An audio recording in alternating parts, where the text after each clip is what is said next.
It's time for the main event. It's the Shoeshine. All right, everybody. It's your boy Dave from the 408 coming to you all the way from my podcast studio in San Jose, Califas. You know what it is. It's the Shoeshine every Monday night where friends from around the country get together to talk about the sweet science. Joining me as always is my co-host all the way from the city of brotherly love. No capping, Philly Irish Drew Evo. ¿Qué pasa? What's up, Dave? Dude, you got a new look, man. You're reigning the what is that? The new WBC belt? I mean, I hear they hand those out like candy on Halloween. Actually, this is a wrestling belt. It's not the WBC, it's not a WBA, it's not the WBO, or one of the many franchise titles out there that you may come across in the sport of boxing. Man, nice to have you back, Drew. It's August, dude. It's already, the 8th month of 2021, and COVID strikes again. Coronavirus killing the sport of boxing as far as main events. Salute to everybody in the chat. If you want to call in or just chime in, we are live at 702-710-3627. Make sure to share the show with your friends. They might not know we're even out here tonight on Monday night. Run PMC, que pasa? Chicano Prophet, man. Salute, guys. Yeah, we were just talking about that coronavirus. The COVID thing is killing us, man, because I was looking forward to it. We covered the Adrian Granados fight with Conor Benn. Conor Benn, someone that a lot of people are looking forward to watching him fight to see if he is the real deal, coming from the UK, eventually making his way to the US. And Adrian Granados gets the shaft, dude, because Thursday of last week, Conor Benn releases a statement that he's tested positive. He's very sorry to all the fans that were looking forward to see this. So Eddie Hearn, well, he had to put the co-main event, and it wasn't that bad of a fight, but man, that guy, I'm still pissed off about this guy, Lee Wood. Shoeshine versus Lee Wood for a WBA phony baloney title, man. I don't know what belt it is at featherweight, WBA something. But man, if I seen a cheater once, man, that is like the biggest cheater there is. That guy won that strap and knocked out the Chinese guy. We'll get to that. Let's let my boy Drew talk. Drew, there's a lot going on. Have you been watching the Olympics? Because we got the future professional fighters, and we got some good ones, man. Have you watched any of that? I try watching the Olympics, man. I'm pissed because I missed mostly all the basketball games. Because I enjoy watching international basketball a lot. I enjoy watching it. I think it's evolved year after year, international basketball. Oh, yeah. But, boxing, I saw some boxing. Pretty good fights. I saw this Britain, guy from the UK, had some fast hands. Forget his name, but actually some good fights on there.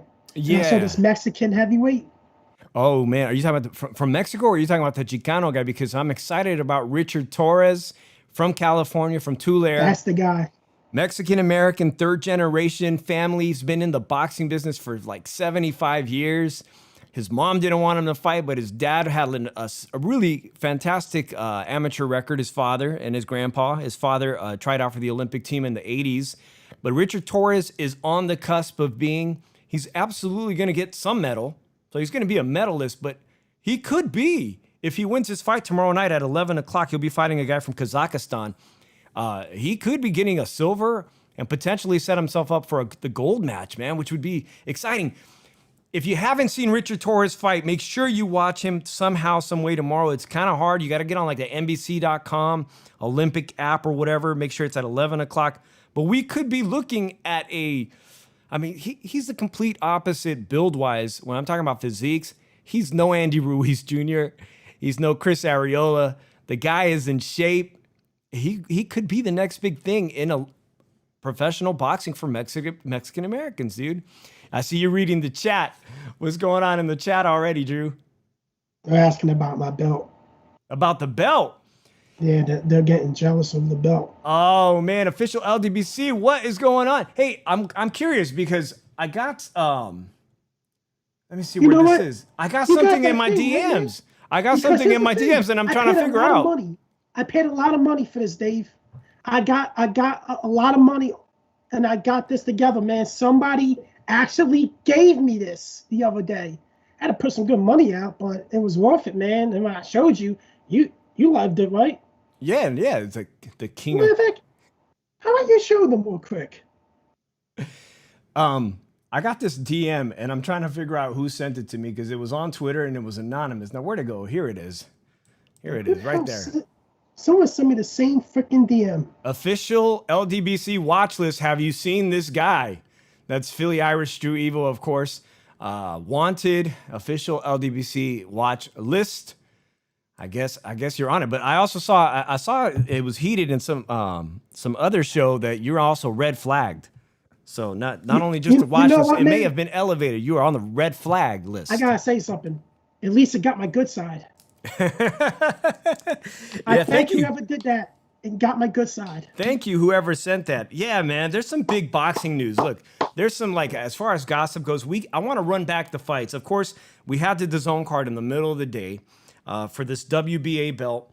And Shoeshine, as I was saying, look, I got the clip because DAZN is really, really they'll go after you if you post it right off of YouTube, man. But this guy is a straight cheater.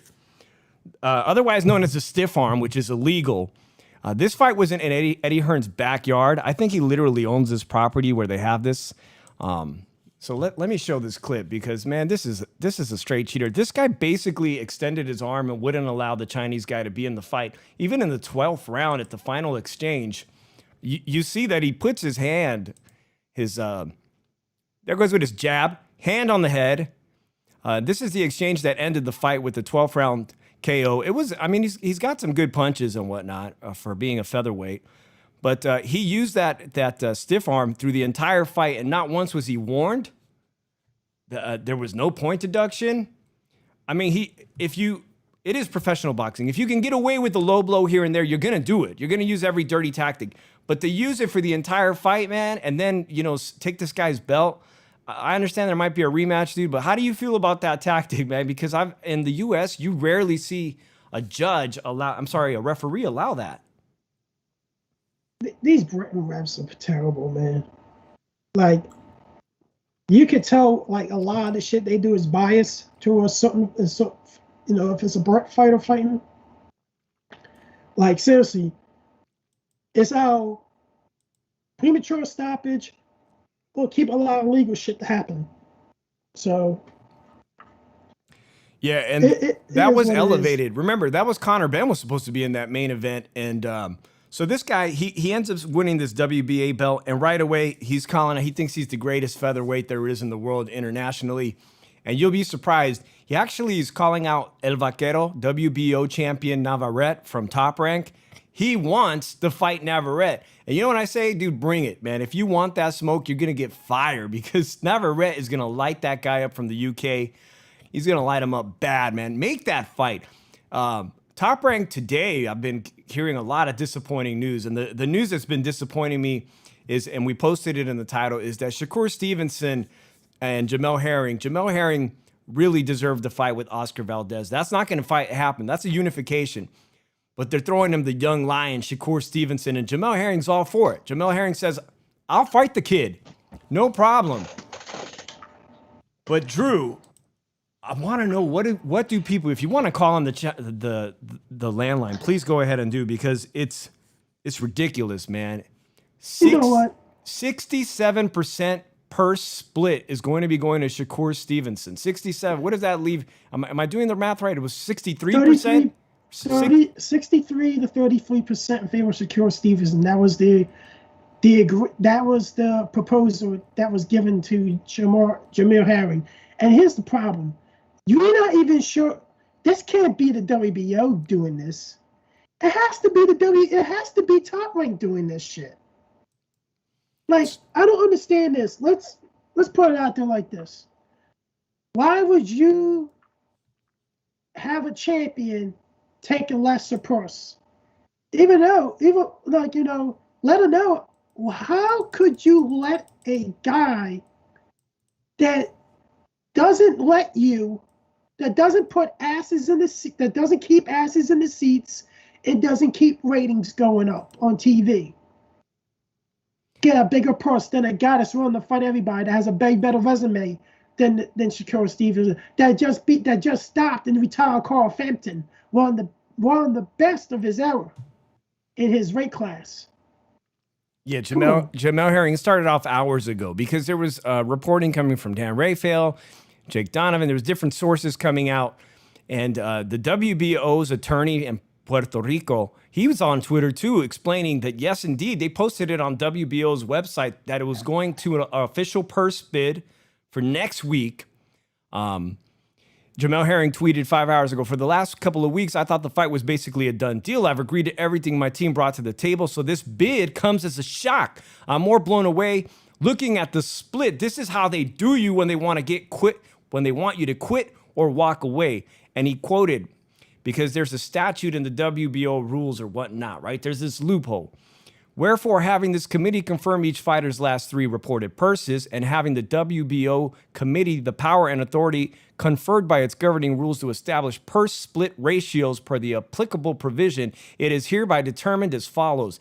The applicable purse split shall be 63% in favor of Mr. Stevenson and the remaining 37% in favor of Mr. Herring. That is some bullshit, dude. This guy is the champion. I mean, he's basically the world champion. And here's another rumor that's going around. I don't know who the hell was trying to do this. They were trying to have him vacate the belt to fight for an interim title with Shakur Stevenson. Why would you vacate your belt just to fight for that interim version of it? So you could have the bigger person and be justified? No. This dude didn't even fight. Never fought a guy that can actually fight. At 130 pounds, Shakur Stevenson has not been tested. He did win a featherweight title, and he held it on for a very brief moment. But the 2 stars of the 130-pound division at Top Rank are Oscar Valdez and Jamel Herring. Now, that would have given, if Top Rank would have gone along with really another unification match that would draw in all kinds of casual fans and hardcore boxing fans and let Oscar Valdez and Jamel Herring battle it out, you could have still given Shakur Stevenson plenty of time to develop against some really good opponents, and then eventually bring Shakur Stevenson and say, wow, Shakur Stevenson has an opportunity to fight for unified titles, you know? But no, they want to like sacrifice Jamel Herring, and everything's worked so hard as a father, as an athlete, someone who battled COVID not once but twice last year, and then basically retired your countryman, Carl Frampton, with a sensational knockout. I mean, he's doing everything right in his career, in his 30s. And they do him like this, man. This is messed up, man. This is really messed up. Let's read some of the chat here, because I haven't done that. Philly Irish Drew Evo, Herring don't draw. Stop turning him into a martyr. Well, maybe he's not the biggest name, right? But he draws more than Shakur Stevenson. Be quiet. But he's doing everything. Well, my beef with Shakur Stevenson is not that he's talented. I've seen him fight in person. I've said this many times. It's the fact that his fights seem to keep going towards a decision. And some of the top-ranked people that they've got on their roster are sensational finishers, and Shakur isn't one of them. He's content going to a decision, and that doesn't merit not only getting this opportunity, in my opinion, with Herring right away, but it doesn't merit this purse split is ridiculous in the WBO. Run PMC says, yeah, he served in the military. Yes, he is a veteran. He's also a parent of a special needs child, and he's also friends with someone who's come on our show before, a friend of our show, in the ring with Christine from Team USA Boxing, who's there now in Tokyo. They're very close friends. It's just a disservice, man. What you got? The what do you have there? This is what I tell people when you watch the Shakur Stevenson fight, just have a pillow ready. You're gonna fall asleep.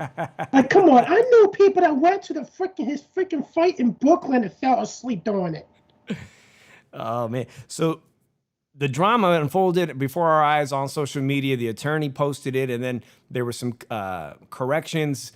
I think Dan Rafael eventually tweeted that he had spoken with Bob Arum, and according from Bob Arum, the fight is finalized and is going to be happening in November or October. Now they want to have it as soon as possible. Now they're talking about October. The location to be determined. But again, man, I'm pissed off about it. I want to know how you guys feel. Drop a comment or give us a call if you want to chime in. Is Shakur Stevenson the future at Top Rank? He's already won the 126 belt. They want to get him that 130 strap as soon as possible. What's on your mind, Drew Evo? I really think that they're doing this dude dirty, Herring dirty. They really are. Like, they're trying to throw this kid in our face. All right, and Drew, we got a phone call. Let's take this call. 209, you were on with the Shoeshine. What's up? Hey, what's up, bro? Your boy Nopal. How you guys doing, man? Hey, Nopal. Thanks for being on the show, Nopal. Part of Al Chile, right? HCP, brother. Yeah. What's up, brother? How you doing, man? What's on your mind? Talk How you to guys us. doing? What's up, Drew? Yeah, Nothing I wanted to much, chime man. in on that situation. Please do. I wanted to chime in on that situation a little. Like, I mean, it. I don't agree with it because, for instance, Shakur Stevenson is so young, and they're already turning him into the super diva. You know what I'm saying? Oh yeah. And that's what I was saying a long time ago with him, you know, wanting to fight, Valdez. I mean, you're talking about it with Valdez. You're talking about a dude that, you know, still took the fight when the other guy was like overweight and shit. Got his, fought with a broken jaw, all this other shit. And, this other dude's gonna act like the guy's ducking him and all that. And, we don't know the financial situation. Shakur Stevenson already made like $1 million person. You know what I mean? And so the way he's being raised up is like a straight up diva. Now they're the sanctioning bodies are altering rules just to, for one way I can kind of understand the situation, but they're just showing them way too much favoritism. You know what I'm saying? This kind of rule doesn't seem that bad in situations kind of like let's say when Canelo was gonna fight Derevyanchenko. You know what I'm saying? Mm-hmm. We could have possibly had that fight had they had a rule like this with that situation, because they gave Derevyanchenko way too much power. You know what I'm saying? They were going to give him like 40% of the purse. That's what they wanted, and these guys tried to negotiate it down to like, giving them $7 million. And, they held out and managed to get the IBF to strip Canelo. You know what I'm saying? So for certain fighters, I think it's kind of a good rule because it gives them a chance to still hold on to their belt and get a more realistic purse split. You know what I'm saying? But I think it's hard to swallow this pill with Shakur because he's so young and already getting these big ass purses, and it's already like, in Jamel Herring's case, it's kind of stalling his kind of like his momentum because he's like, what the fuck? They're already fucking with me with the purse split, trying to give him what 37% or something. Yeah. It's like? Punitive. Yeah, exactly like you say. It's punitive. I think it's 63%. And can you just imagine, like, if you had heard a ruling like this with Canelo and plant negotiations, where they're like, we're dictating what people were going to get paid, a sanctioning body saying this is how much Plant's getting and this is how much Canelo's getting because it's in our charter or it's in our bylaws, it's on the books here. Check out this obscure rule we got. I mean, Canelo wouldn't go for any of that bullshit. Neither would Plant. But they seem that like they think they can. Yeah, I mean, but if they punish. use the same rule, Dave, if they use that same rule that they're trying to apply, which is like, hey, we're looking at your last 3 purse splits, and Plants have been about 750 100,000, and Canelo's been like 35 million. Can you imagine? Actually, it doesn't add up to the like, 10 million. You're right. It doesn't add up to the 10 million he was looking for. It would be around 3 million, right? Yeah. So, I mean, that's what I'm saying. With fighter to fighter, it might be a little more realistic with somebody like Canelo that's worked his way up already to some high-ass first split. But with your boy Shakur, it's just totally unfair right now because he's already punking fools on the first split, you know? Right. Go ahead, Drew. Well, here's the thing. When the hell did this? Oh, you're gonna average up your 3 last purses go into freaking effect. Like, seriously, if you look at it, Shakur hasn't fought nobody. Hammond has the way better resume. Hammond's a champion, he's an interim champion. That means normally it's a 70-30 split in favor of a champion, and that's how it should be here. Like, come on, man. Like, I don't know who's pulling this, if it's the WBO or it's the top rank. Like, seriously, like, we don't even know what the hell's going on. And then someone was talking about they asked them to vacate. They're trying to get him to vacate the belt so they'll fight for the interim title. Why the fuck would he do that? Seriously, it's retarded. This is why guys have their own management teams in case these promoters and everything try to fuck them over, and these sanctioning bodies try to fuck them over with their corruption. There's too much corruption in this fucking sport, and it's coming up again. And it's a goddamn shame that they're trying to build this fucking kid up, and he hasn't even fucking earned it. He hasn't kept no asses in seats. The TV ratings are fucking horrible when he fights. A lot of people fall fuck to sleep when he fights. He's a one-punch fighter. That's all he does. That's all he did his last 5 fights, just throw one punch at a freaking time. Who wants to see that fucking type of fight? He's a scale to fight, to engage. That's what he's afraid of. Like, that's not defense. That's not boxing. Like, even though boxing is don't get hit, but you don't throw one fucking punch. Who the fuck gives a fuck if you're gonna? Nobody's gonna give a fuck about a guy that throws one fucking punch at a time on some real shit. Like, seriously. And if you think of capping, how about you you type the definition of capping down in 5 seconds on the chat without copying and pasting? If you can't, who gives a fuck about you? Let me bring this up. Facts. I want to say, because Jamel Herring, he's a very honorable person. As side people commented, he's a veteran who's served tours of duty and whatnot. But for a guy who's on his way out, you know, he recognizes when he was fighting Carl Frampton, this fight was a make it or break it fight for both of them, right? It was one of these fights I was someone could potentially be retiring as Carl Frampton announced his retirement. So he knows, Jamel Herring knows, he's only got 1 or 2 fights left that are going to allow him to capitalize on his boxing career financially. And to do him like this in this position, man, not only did they fail to get him the big money fight with Oscar Valdez, while he's in the middle of his body, performance-wise, is peaking, but they stick him with this low purse, man. It's not going to do anything to set him up financially for the rest of his life. Chicano Prophet says, damn, Drew, telling it like it is. Go ahead, To some people it is, man. Go ahead, Nopal. I was gonna say, can you guys imagine if Jamel Herring vacates just because of this unfair situation? Then all the fans on top of that, they get on his case saying he's a ducker and all that, and on top of that, they just decide to let what's his name fight for it on a vacate. You know what I mean? Fight some regular bum just to get that belt. You know what I'm saying? That would be such an injustice, man. It would be an injustice, and it happens all the time in the sport of boxing, where they make guys vacate belts. But I don't think Jamel Herring is going to vacate it, because that's just not his character. I think he's going to fight the guy even for a low purse. And then remember, he just moved with that promotional company, the British or Irish company, MK, as a management team. So hopefully they'll figure out how to get him a big payday. But Drew, before you say that, Run PMC said something very interesting, because Mikey Garcia is tied up in another drama saga that involves Pacquiao here. It says, what do the sanctioning bodies actually do besides take a cut of the purses in exchange for a belt. Mikey Garcia says some of the bodies even make you buy the damn belt. And I wanted to segue. Drew, get your final thought on this because I want to segue into this other piece of drama that is about to come to fruition on Thursday.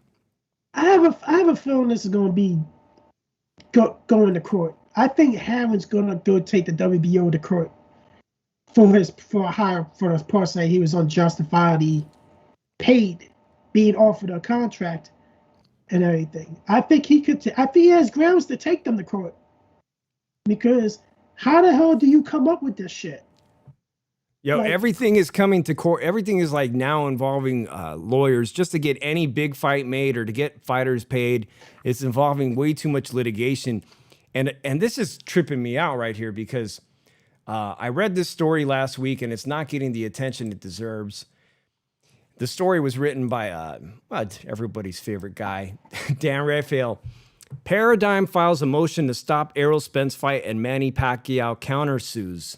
All right, so this week in court on Thursday, the management company that took over Manny Pacquiao's career also happened to be responsible for Conor McGregor. And apparently, like 2 years ago, when Manny saw the success that Floyd made financially fighting Conor McGregor, he wanted that. So this management company, Paradigm Sports Management, promised him, hey, we'll make this fight happen if you sign with us. Behind the scenes, Manny managed to negotiate with his own, I believe he still has a different agency representing him. There's managers, there's promoters. He managed to organize the Spence fight. And Paradigm wasn't on board with it. So Paradigm is taking him to court this Thursday to try to get an injunction to stop the fight, to say it's illegal that he signed on to this fight. And they're asking the judge, if you don't stop the fight, can you please make Manny Pacquiao, you ready for this? Can you make Manny Pacquiao pay us $8 million in losses? Because the minute he goes back to the Philippines, we will never see the money again. You can catch this story at worldboxingnews.net. It's going down this Thursday, apparently on video court, but it could literally result in Manny Pacquiao versus Spence being called off, or it could result in Manny Pacquiao having to pony up $8 million on the spot in court to get Paradigm Sports off his ass, man. So, Nopal, you're on the phone with us still, homie? Yeah, I'm here. I was wondering if you read that story and what is your take on this, that his own management company wants to stop the only super fight left of the summer?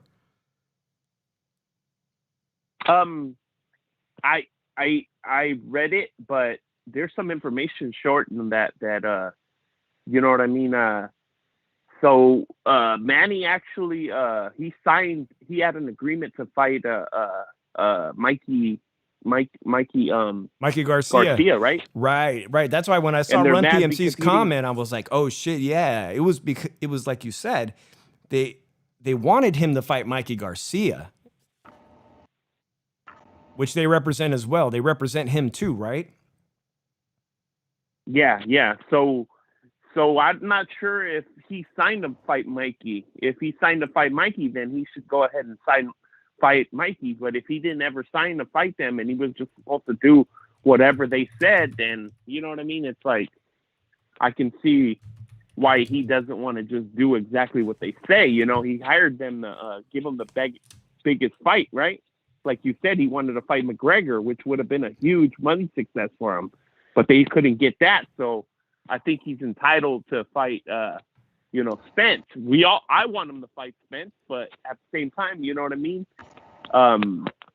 We don't know if this is going to get in the way, and in reality, when it comes to whatever these people sign in the, on a contract and all that, I really, that's not really my thing, even though I do believe in justice and all that. If they got to take it to court and he finds one of them lawyers that can get him out of it, then that's great. You know what I'm saying? At the end of the day, all I care about is the good fights, I really don't, like, people were trying to draw us into that Wilder and how Fury owed him a fight. Well, he beat his ass 2 times. I don't care about watching it a 3rd time, and I don't care about what they signed in the courtroom. You know what I'm saying? So they weren't going to try to guilt trip me on that, because I really don't care if Wilder got his third payday. That's not, I wanted to see him. I wanted to see Fury versus Joshua, and I don't care what they signed in the on the contract. And that's how I feel about that, basically. All right. It says here the cross complaint that Pacquiao is filing says that he had a promotional deal with TGB Promotions before he signed with Paradigm Sports, and that because his agreement with Paradigm specifically stated that Pacquiao's pre-existing obligations had priority, Pacquiao's participation in the August 21 fight with Errol Spence is not in violation of the Paradigm deal. So Manny Pacquiao countersuing. We saw, you just mentioned, you mentioned the super heavyweight fight between Wilder and Fury. And the only reason we're getting that fight is because of the litigation. And it was a shock, because we were, like, the fight fans, we were ready to see Joshua and Fury go at it. And out of nowhere, this decision came through from the judge, a district judge, saying, wait a minute, Wilder's got a point. Wilder's claim is valid, and you do have to fight him next. So I don't know what's going to happen on Thursday. I mean, a lot of boxing fans, I can't wait to read whoever reports it first, what happens in court. But I'm not too worried about it. I think this fight with Spence is a done deal. It's going to happen. And at best, Paradigm is probably going to get some chump change from Manny Pacquiao.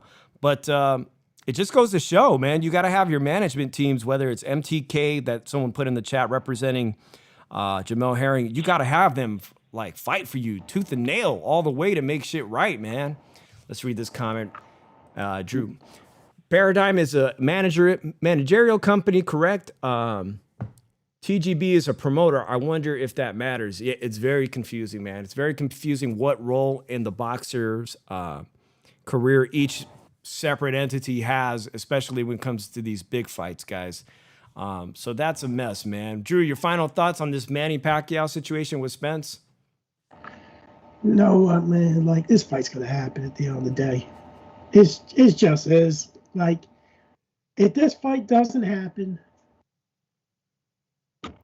then, like, it's just, we're gonna have a boring summer without any good fights.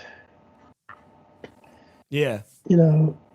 So, and be honest with you, official, here's your fucking witch. What? Come on, Drew. All right, man. They beat the subject. They beat the subject to death over Canelo Alvarez and Plant. Like, we didn't cover it. Nopal, a lot of other people have covered it, man. But are we all done talking about Canelo versus Plant? Are we ready to move on and see him fight somebody else? Can you guys hear me? Yeah. Yeah. Oh, well, what's there left to say? I mean, the only thing I wanted to really say is, you know what I mean? Like, we should just be calling it a duck the minute Plant said he didn't want to fight Canelo on the zone. You know what I mean? That was the first deal thrown.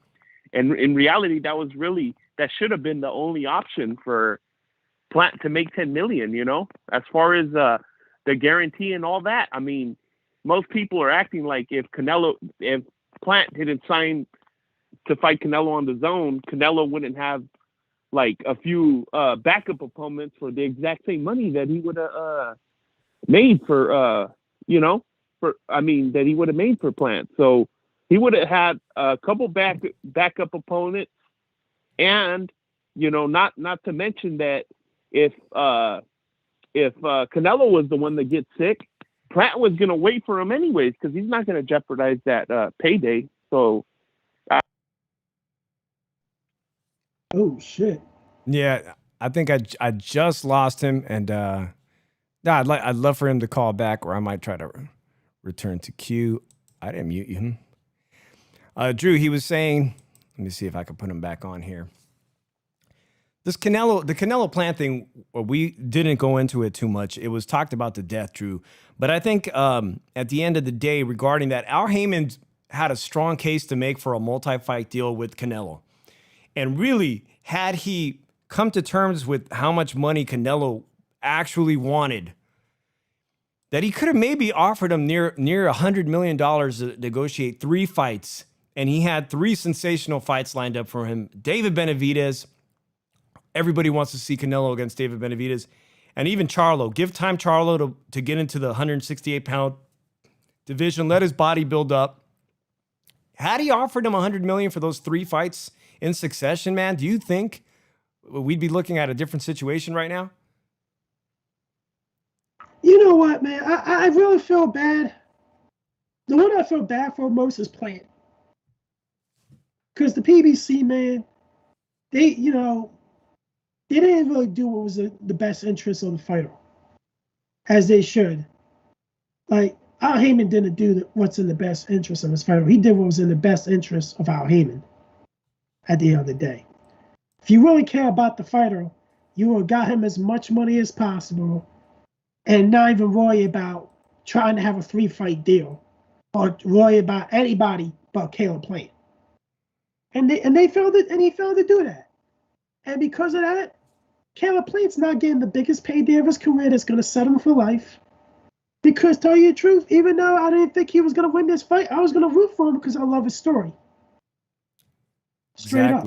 Exactly. So, at the end of the day, man, the one that's caught now this is Caleb Plant. And, Caleb Plant's being, true to his promoter and everything and saying all this. But at the same time, your promoter fucked you at the end of the day. And now you're going to wind up probably you're going to wind up fighting nobodies for a while more. Unless you take a fight with Anthony Durrell. And if Anthony Durrell kicks your ass, that's just proof you're probably a nobody. All right, let's take this call from 503. All right, 503, you're on the Shoeshine. Who's this?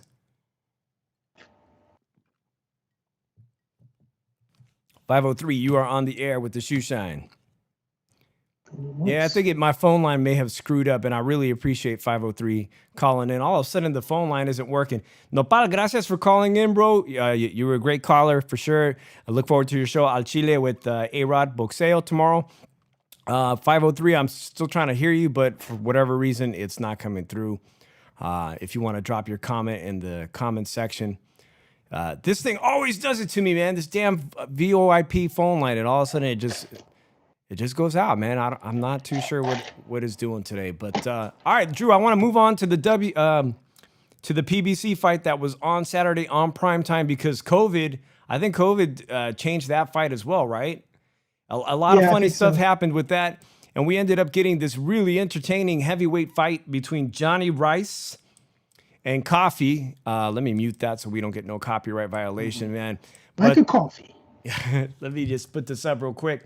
Dude, this guy, Jonnie RIce had some losses on his records. He's was brought in as a last-minute replacement, but he trains with where our friend Francisco Esparza from Las Vegas, man, the Bones Adams gym, and he was in shape and ready to brawl, dude. Coffie looked like he was going to be a future PBC star in the heavyweight division. He had a few moments there that looked pretty good, but Jonnie RIce, man, I don't know, dude. Do they look like 6'5"? They both claim to be 6'5". Only one of them looks 6'5" at times to me. Jonnie RIce just looked like the stronger, more athletic, heavyweight fighter, in shape, ability to throw a lot of punches and bunches, man. And he delivered a really good 5th round KO, man. Your thoughts on this guy being a potential threat to other people in the heavyweight division? Wait, well, here's the thing. Jonathan RIce only has 2 knockouts in his 13 wins. He's 13-6. He's a journeyman. But, here's the thing about it, man. I wasn't really never too high on Coffie. And I'm going to tell you why.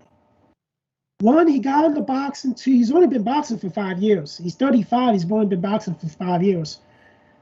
2, in that fight, if you see, he didn't move his head. He didn't move, period, in this fight.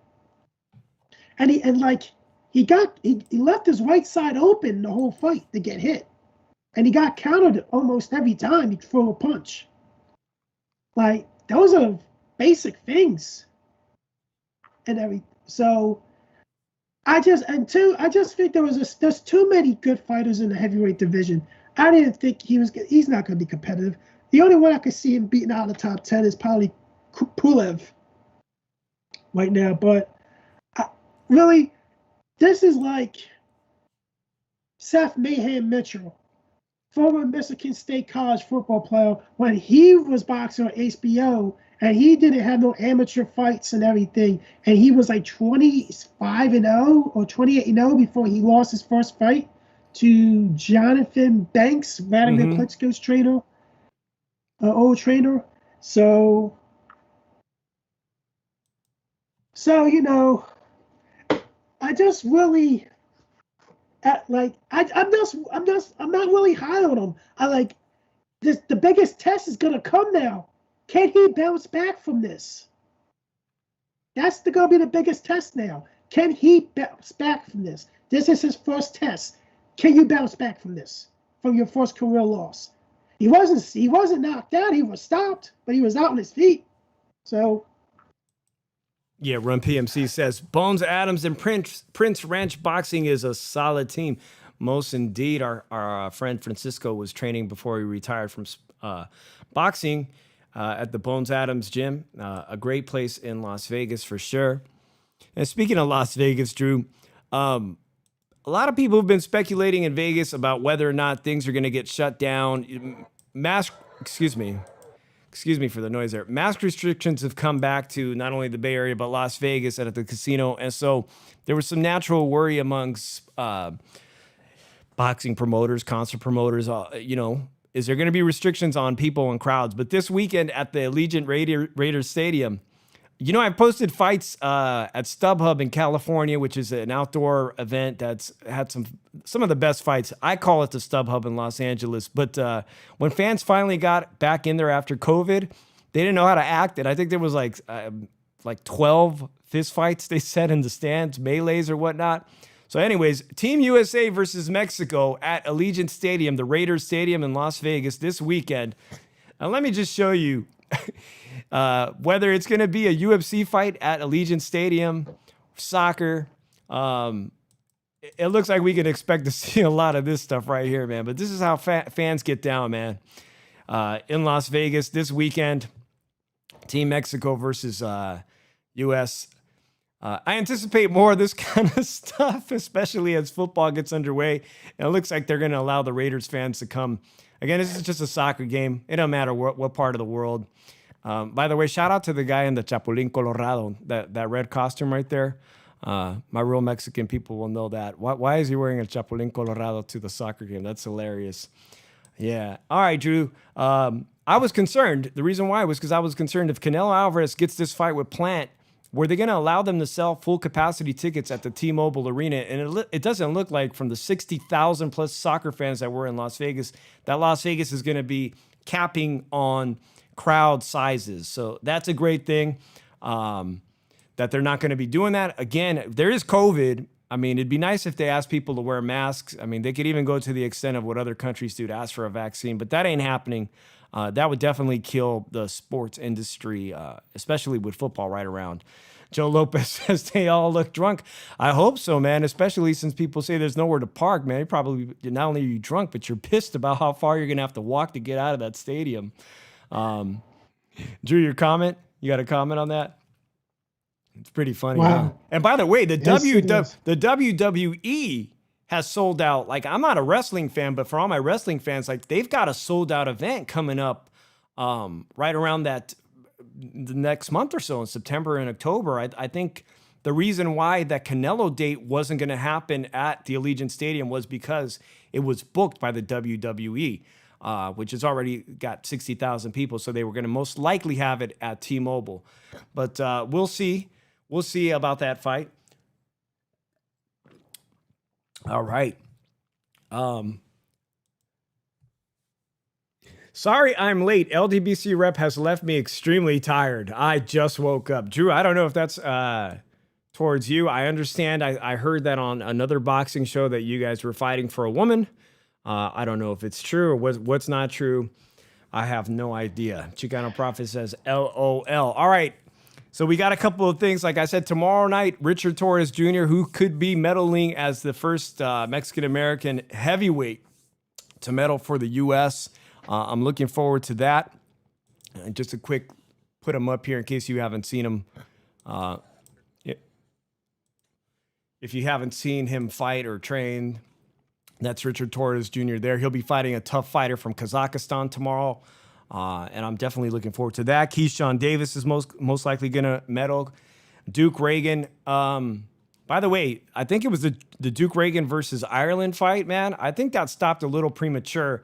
And one guy who's had it really bad in the Olympics, who has 2 experiences, who will be fighting on Friday, is Mick Conlan from Ireland. He'll be fighting in his home, I believe in his home town in Ireland, this Friday on ESPN Plus. Mick Conlan, who is, Bernie Barmasal, his publicist, is a really great guy. Is a publicist for Xander Zayas and a whole slew of other great fighters.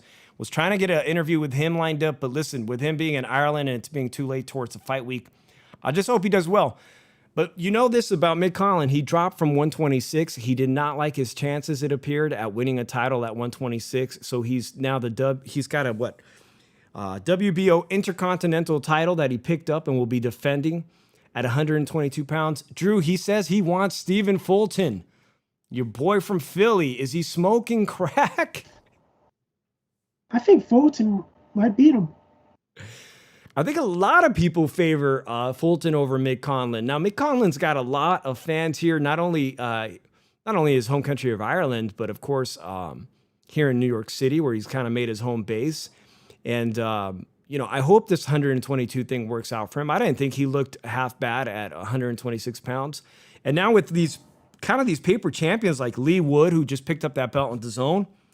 And this weekend, you're going to see James Dickens versus Kid Galahad on DAZN, 2 British fighters going for the IBF featherweight title. I honestly think Mick Conlan maybe should have never dropped down on 122, and I think he would have done very well against these British fighters. I didn't see him having a problem with these guys. I mean, he's a 2-time Olympian, Mick Conlan, but he's got his own beef with the Olympic committees. He feels he was robbed in the past. And as a pro, he's trying to make up for it. So I look forward to seeing Mick Conlan on ESPN. I think it'll be during the day sometime, and you can catch that on ESPN Plus. What do you want to get off your mind, Drew?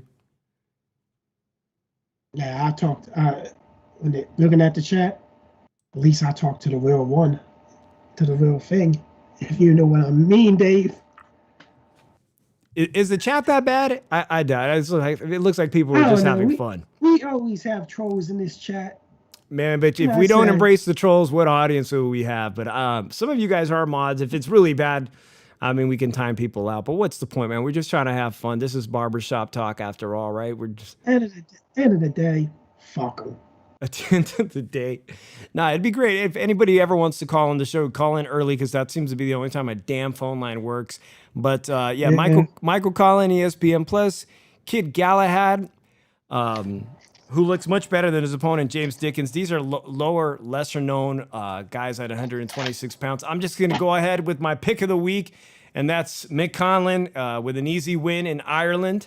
Then he'll be making his return back to New York City, hopefully as COVID restrictions lift more so, and he gets a chance. He thinks he's going to get a chance at Stephen Fulton eventually. Thank you, Chicano Prophet. He goes, nah, it's not that bad at all. I didn't think so, man. And I appreciate everybody who comes to the Shoeshine on Monday nights. You got any picks for this weekend, Drew? I wish I had an Irish flag. I'll be swinging it around for Mike Conlan, because I pick him in an easy win. All right. And then, of course, so again, not anything too spectacular, but the weekend after that, we got Virgil Ortiz versus the Mean Machine. Can I pronounce his name? Kalavakis? Close enough. That is going to be something. That's going to be a hell of a fight. That's actually going to be something to definitely look forward to. 147 pounds, August 16. Virgil Ortiz, maybe the future of the welterweight division. And immediately after that, the weekend after that, if everything goes right, we're going to have this super fight between Errol Spence and Manny Pacquiao, a living legend.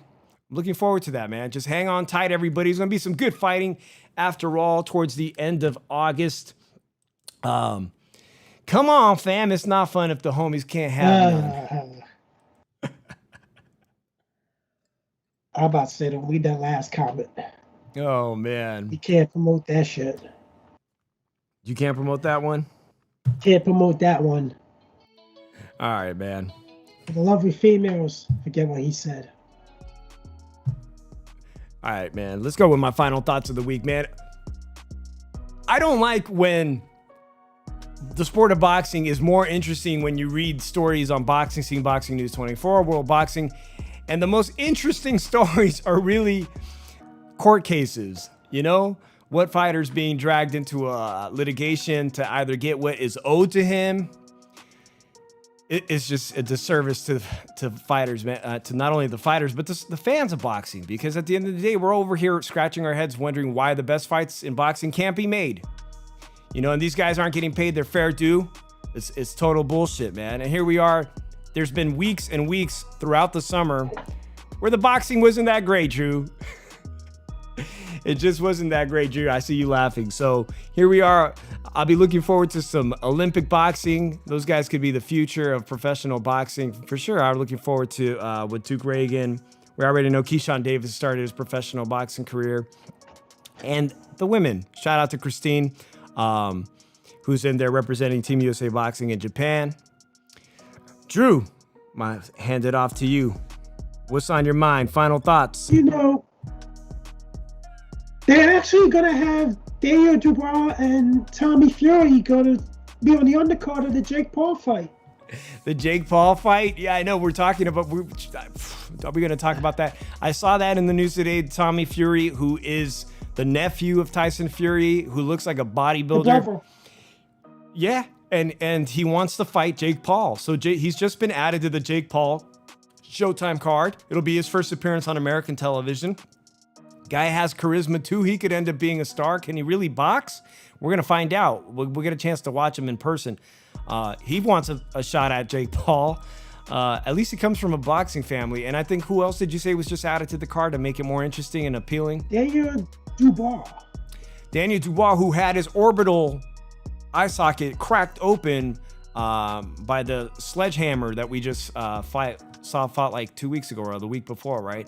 He'll be added to the card. And it's because they're going to be charging you money to see this fight, man. They got to make it more interesting. I don't know if that's going to sway me. I'm not paying $50 to see that fight. Yeah. You know what? Is anybody paying $50 to see that pay-per-views? Hell no. So let's look at it like this. I just want to see. I already know how the hell this is going to happen now with Jamel Herring and Shakur Stevenson. They fight. If it goes to decision, and Jamel's beating his ass, they're still going to find a way to give it to Shakur Stevenson. They're going to fuck him either way. So, at the end of the day, yes, your godfather is speaking. At the end of the day, that's me, by the way. I just really think this, like, they're up to try to fuck Jamel Herring over in some way, just to boost this kid up. And, like, why does Top Rank have to try to throw this kid into our faces? And they tried it so many times and it just failed. Can you guys just realize he's not a main event headliner? The way he's fighting, he's just not. If he takes out Jamel Herring and takes his belt in a 12-round decision, he's gonna have a real fight on his hands, because the fans are gonna demand he fight Oscar Valdez, and that's gonna be more than a test. You know, I think Oscar Valdez is. Shakur Stevenson doesn't have anything that Oscar Valdez hasn't handled as an Olympian or as a pro fighter. It's not going to be a big deal for him. But it's unfair to Jamel Herring, who deserves to have his own limelight right now. He earned that championship, and he deserves to fight on his terms, in my opinion. Now, I don't know what's going on in the chat, Drew. It seems like you and LDBC official, LDC rep, like, one of you is Adrian Broner and one of you is Paulie Malignaggi, and you guys are fighting over a woman. I have no idea. You guys both share the same woman, dating the same woman? I don't know, man. You know what? Leave me a comment. First of all, these fucking people are fucking crazy as shit. Oh, they want to catch something. That's what they want to do. They want to get their sloppy seconds, sloppy thirds, and catch the clamp or something. All right, somebody explain it to me. Drop me a comment in the Shoeshine. Let's start leaving some comments. Let's start sharing this channel with other people. Encourage them to actually subscribe, like, thumbs up, thumbs down. I don't care. Just drop me a comment. Let me know who's got Drew Evo's girl. I'm Dave from the 408. Drew, you got your own girl, right? She's your girl, right? I got a lot of girls, man. There you Come go. on now. There you go, man. That's what I like to hear. I'm Dave from the 408. Hit me up at the Mike and Dave 1 if you have a comment. Give us a call next week. Drew? They ain't on my level. We'll catch you next week on the Shoeshine. Shout out to our friend David Duenas and everybody over at the other networks doing their thing and their hustle. Make sure to support your YouTube community. A lot of great boxing shows on there. Support the channel. I'll see you next week, champ. Peace.